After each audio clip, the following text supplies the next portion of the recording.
दूसरा गीत में संकेत कैलन और से आप लोग सुनने कैला कि कोनो लड़का अपना प्रेमिका के कहने लोकर बियाह कहीं और हो गई कहले रहल के लगा था कि तू अपने हाथे रोटी बना के ना खेले बड़ो तू हम सैया जी रोटी बना के खिलौले हुआ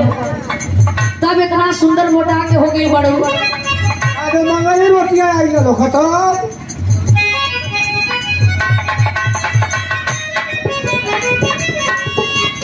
लेकिन यार मास्टर बजा देन करो लड़की स्कूल में कॉलेज में पढ़े जाती है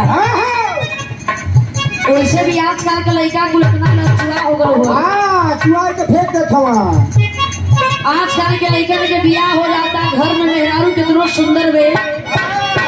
देखी का तो उनकी चला अपन वाली तो रोज के लेकिन हाई जन बाहर वाली बियाह माल बढ़िया हाथे कहिया लगी ये बेचारू मुंशी जी हो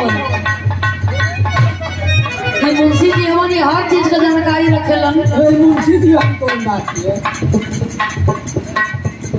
लड़की कॉलेज में पढ़े जाती है दो चार गो लड़का को लड़की के साथ छेड़छाड़ करे चालू कर दिल कि इतना खूबसूरत लगे लो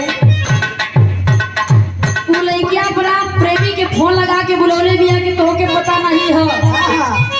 अरे आजकल के हालत देखे तो हमारी ये मन करता कि पूरा पढ़ाई छोड़ के घरे बैठ जाए हम का करी हमें कुछ समझे में नहीं आवता। वो लड़का कहता कि देखा रानी इतना जल्दी हमार तो और बियाह ना हो सकेगा तनी सबर करा तनी दो चार दिन यही तरह के समय बितावे के पड़ी एक बात बियाह होवे करी और बोल के बितावा तबले वो लड़की बता रहा बियाह कि हमके कितना परेशानी होता का कहे मास्टर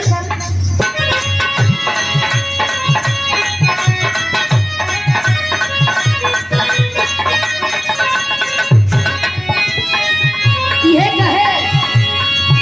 अरे मान करे छोड़ दी कहीं पढ़ाई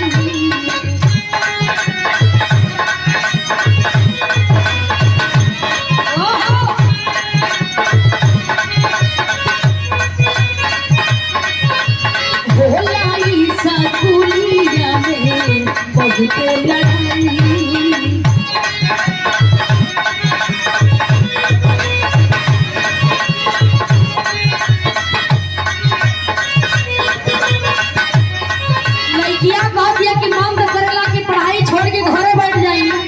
लड़का समझावा था कि देखा रानी लड़कन का दोस्त ना दोस्त हो रो हो कह दिया का कहे अरे मान करे छोड़ दी कोई पढ़ाई हो लाई सकुलिया में बहुत लड़ाई धके हमर गट खिंच ले ले तू पता हम चेहरा चेहरा ले ले लड़का कहे धके हमर गट खिंच ले ले तू पता हम चेहरा थोड़ा लखिया के थोड़ा अखिया के कजराए अगर करा दे